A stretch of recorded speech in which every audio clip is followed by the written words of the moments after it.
Well, hey, Ashleigh, it's great to have you on the Athlete's Dream online podcast, or whatever we're calling this. But how are you? You're in Illinois at the moment? I am. I got here about a few weeks ago. I've been through quarantine and now just starting to train again for the first time, which is awesome. Oh, great. So you're back at it. So can you tell us where you're from originally, what sport you play, and obviously the listeners at home haven't known that you've come back for your junior year? Junior year. Yeah, all right. So I'm from Melbourne, Australia, born and raised there, but my parents are from South Africa. Mm-hmm. I've been playing soccer since I was 5 years old. Okay. But I mean, I just loved any sports growing up. You know, I played netball, rowing, I ran a lot, tennis, swimming, dancing, right. You know, I tried them all. And it was really when I kind of got into high school that I fell in love specifically with soccer and became much more dedicated. Yeah. All right. So you went through, so high school was when you started to get more dedicated. Was there an influence in your life at that point? Was there someone who... So when I started doing individual trainings with this one guy, I think that's really when it clicked. That started in year 8, and I realized that, you know, the progress I was making, he made me realize that I could be something special. I think from there, I kind of just, you know,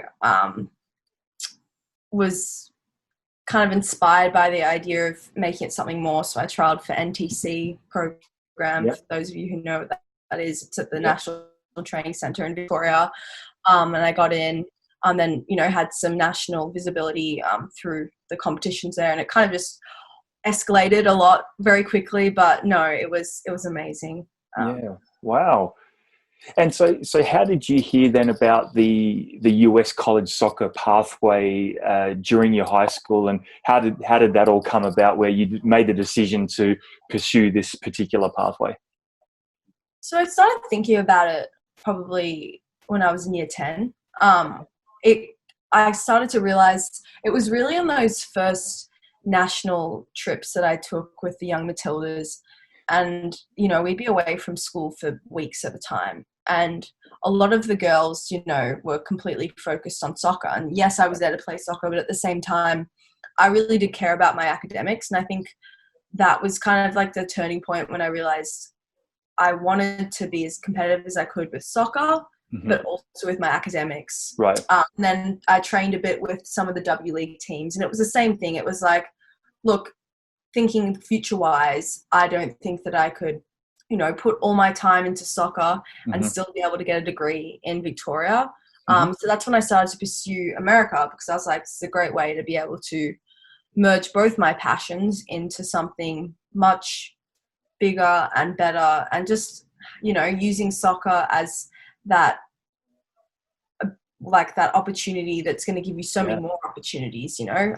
I go to a college where I meet new people every day. It's not just about the soccer aspect, but it's a more holistic lifestyle that you can't really get in Australia, you know. Yeah, right. 100%. Yeah, 100%. And so tell us, you're currently at University of Illinois?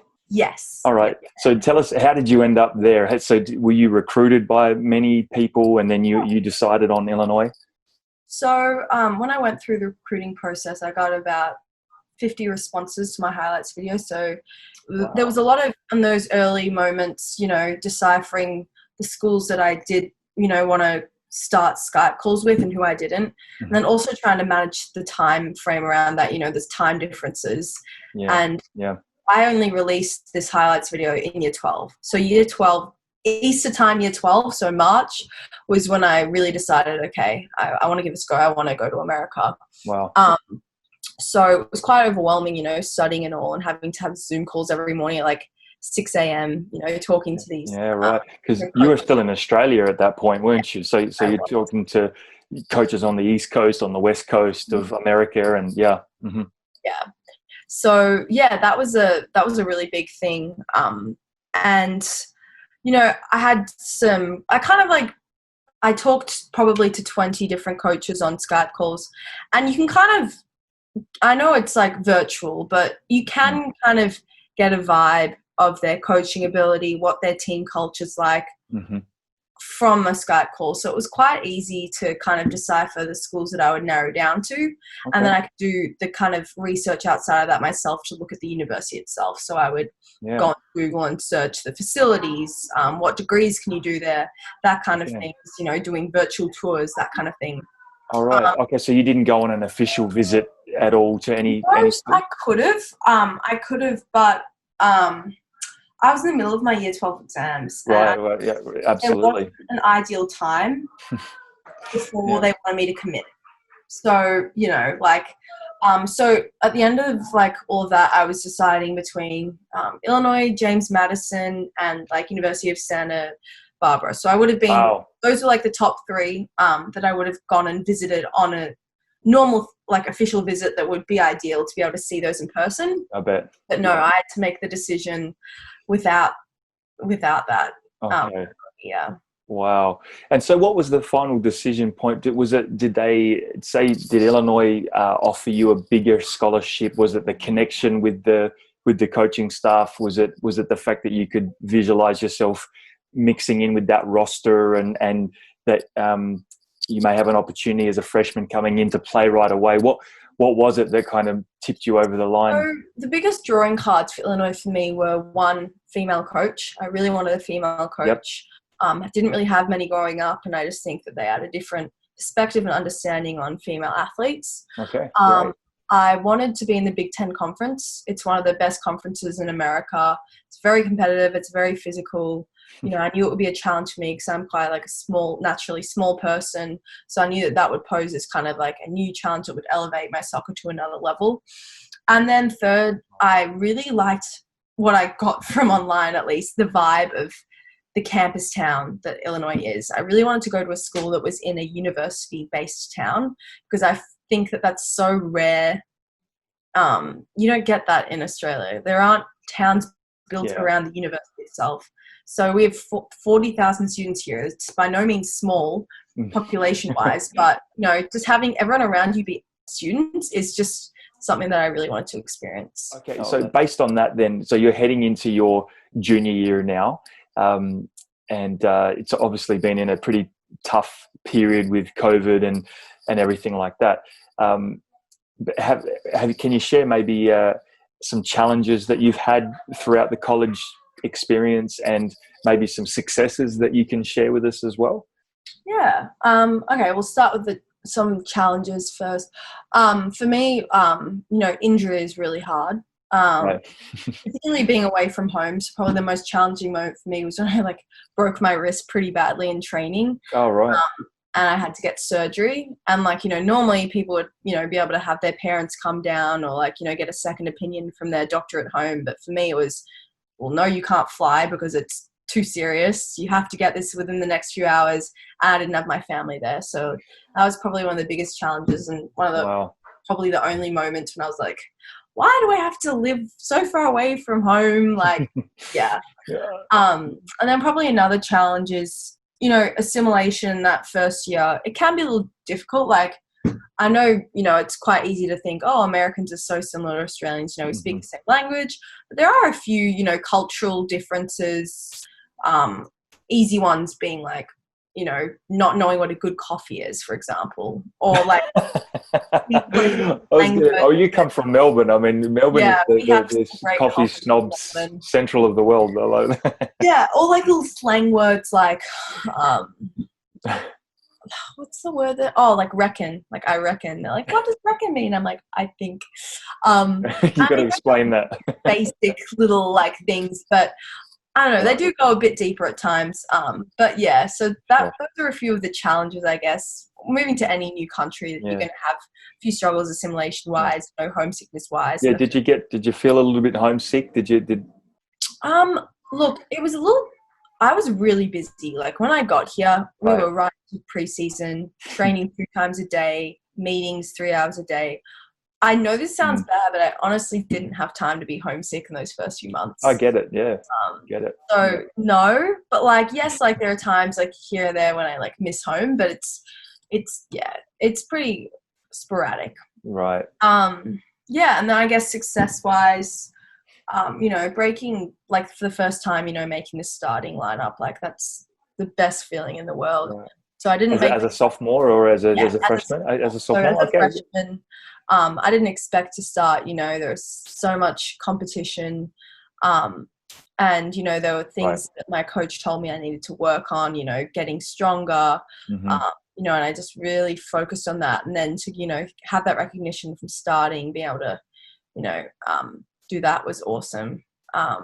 Excellent. So yeah, definitely that, and then success. I found a lot of success academically, which it's a really nice to kind of see. So I got into the the business school here at Illinois, which is quite highly prestigious, and got into a specific minor called the HEF Technology and Management minor, which is kind of integration of engineering and business. Only accept like 40 applicants per year. So yeah, there've been a few successes academically, which have also been really rewarding, to see that I'm not just here for the soccer, I'm also here to grow academically. That's right.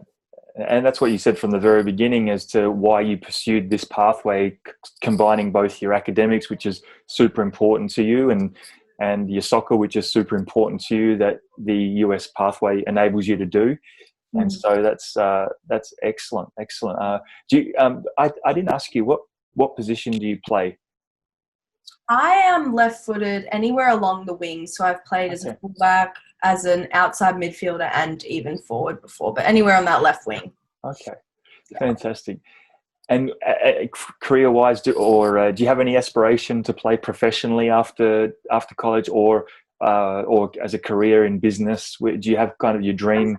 I'm still deciding at the moment. I'm really focused on, finding a really good internship next year, between my junior and senior year. My aspirations at the moment for soccer-wise are just focused on making the most out of my last few years here, continuing to break through into that starting lineup and doing all I can for my team.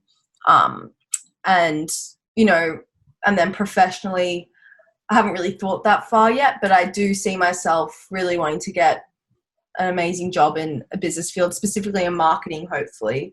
So that's kind of like top of my list at the moment of things, but anything could change. Who knows? All right. So name one company or business who you'd love to be marketing for. Nike. Nike? Okay, 100%. All right. So Phil Knight, you're listening to this. All right. Should read his book, Shoe Dog, if you haven't. It's a really. Yeah, I've heard it's a really good read. Really good read. Yep. What advice would you have as a student athlete for any aspiring young girls from Australia or from around the world, or even US citizens, North American, that are wanting to go to college and play sports in the States, and their parents? Any advice for parents? I think the advice I'd give first is, like, if there's any inkling, pursue it, because you never have to commit until that last moment. But if there's any inkling that it's something that you might be interested in doing, I would definitely, look into it. Along with that, though, is also making sure that you aren't scared to ask for help. I honestly do think finding an agency that suits you is the way to go, because it is a very overwhelming process, a very foreign process, and to not have those people behind you to back it up is a really difficult thing. Like, I didn't even know what NCAA was before I went.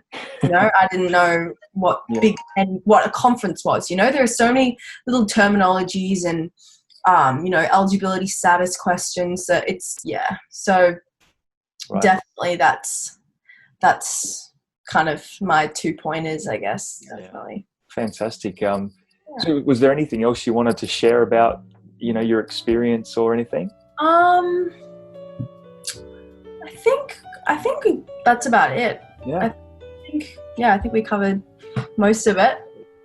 Well, Ashleigh, I really appreciate you taking the time out of your schedule. Looks like, are you on campus at the moment? Yes, I am. On campus? Yeah, all right. I'm on campus. So we'll check out the University of Illinois in Champaign. Yes, Champaign. All right. Have you been to I know basketball's huge. Have you been to a basketball game? Basketball, football.